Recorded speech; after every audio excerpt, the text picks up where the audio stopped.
So I'm not going to say a whole lot about team formation, other than each team should have about 4 to 5 members. No more, no less. Okay? And we'll deal with exceptions on a one-to-one basis. I've also said clearly before that I don't carry any liability insurance. You are accountable for your team's performance. If one team member is not performing, cover for them.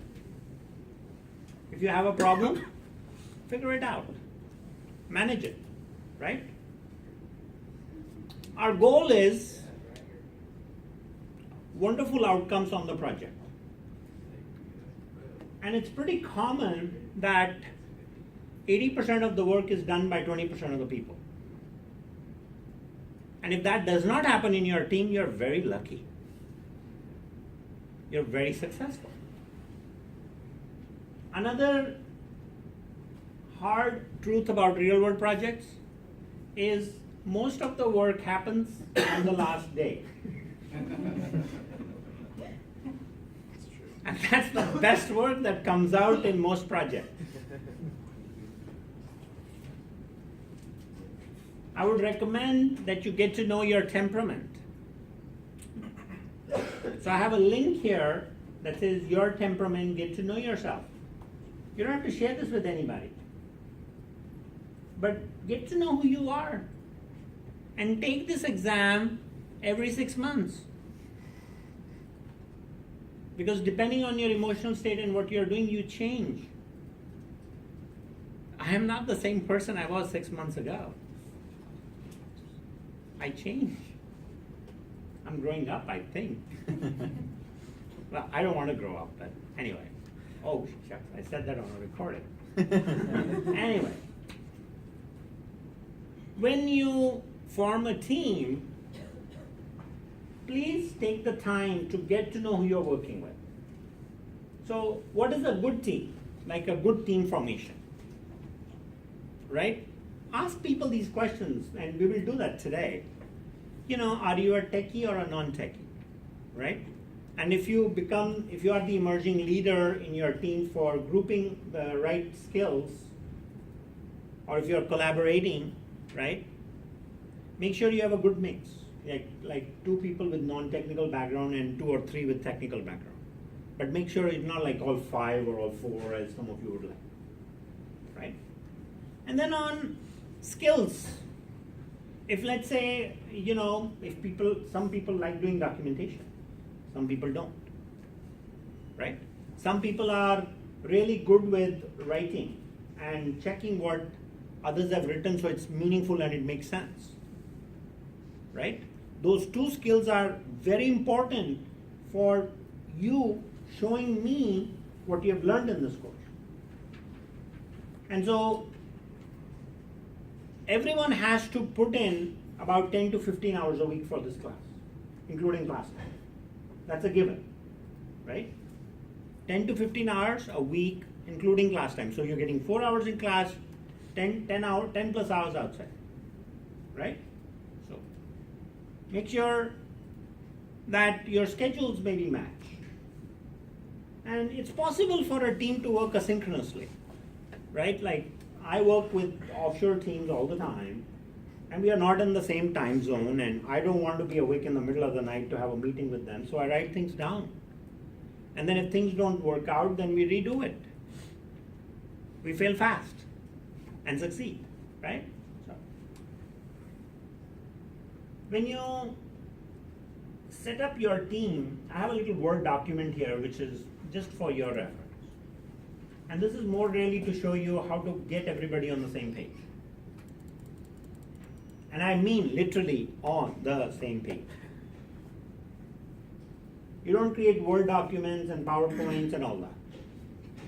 What we use when teams have to work effectively, you use one collaboration tool where everyone can post things, share things, and they're automatically saved. Because the number of times you might hear from your team members that my cat did something to my computer and I lost the file. If that happens in a Google Doc, the cat can do whatever it wants.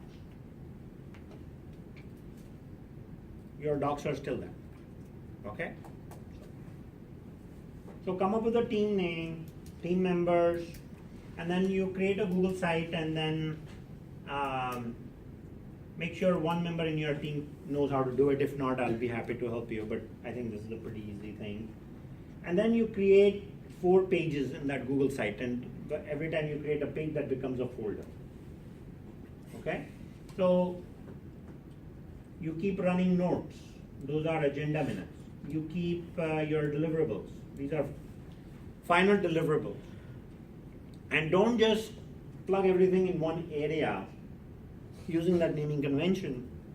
Create subfolders for each deliverable. When I'm ready to grade your work, that's where I'm going to be looking. And good project managers, what do? They get instructions once that are written and they follow. Right? Very easy. That's how your stakeholders work with you, folks. So, project notebook. Organize this with as you see fit. That's your area. I'm not even looking in that area. So if there is a stepwise process that you have for working on your product, your project, create subfolders for each step, right? And how your website is organized will pretty much tell me how well organized or disorganized you are. And then I'm also expecting a weekly status report. That'll go in the status report folder. That basically says what were the goals for the week, what you have achieved, and if there are any issues for either your team lead if you have chosen one, or things that I need to. I read those. That's how I keep tabs on all 7 or 8 teams that will be in this course. Okay? And you should also finalize the role for the project. Project lead, note taker, report preparer, communicator.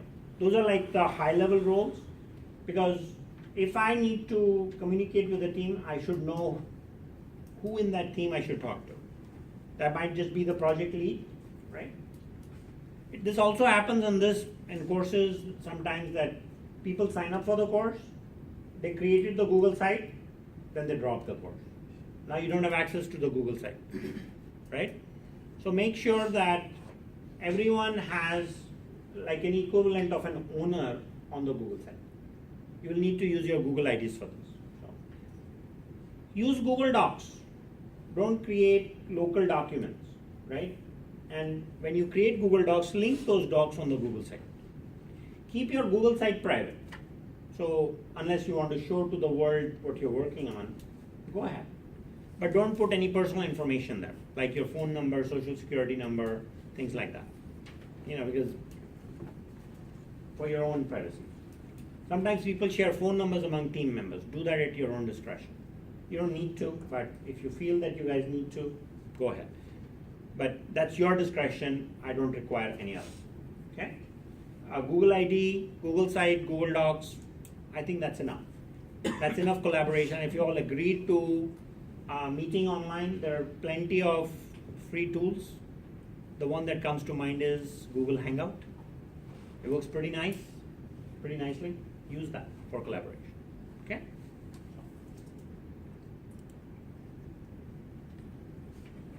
And when you figure out your temperament, you don't have to share that with anybody. That's for yourself. Why do I make you go through this? Well, one quick example. If you have an I in the team or an E in the team, oh, now I'm labeling people. If there is somebody that's an introvert, or if somebody is an extrovert, you need to learn how to deal with those team members online, and you may not even know, but at least knowing that people have certain traits and that determines their behavior helps you understand and react to those team members. See, if I'm an introvert, I've done all the thinking for solving a problem, but I'm not going to tell you anything. because I don't get the chance to say anything. Because extroverts take over the conversation. And extroverts come into the team meeting and say, okay, let's work. I have these ideas. Extroverts need people to fuel their thinking. So they start thinking when they get to the meeting.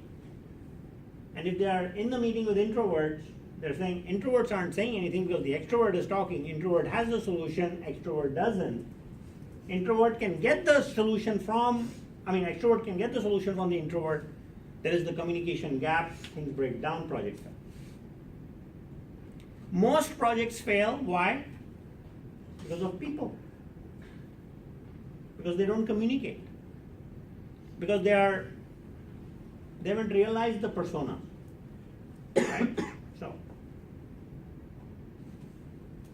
that's one reason. I could give you a couple of hundred more, but that's what we do in project management classes. Okay? So when you have your idea, you will fill this form, please. And it tells you what to, and you can change your mind, and if you change your mind on the project, then you just have, when you submit a new record, just send me an email saying you did that. Although I do get notified as well, but I need you guys to please follow those instructions. It says it on the form. Okay?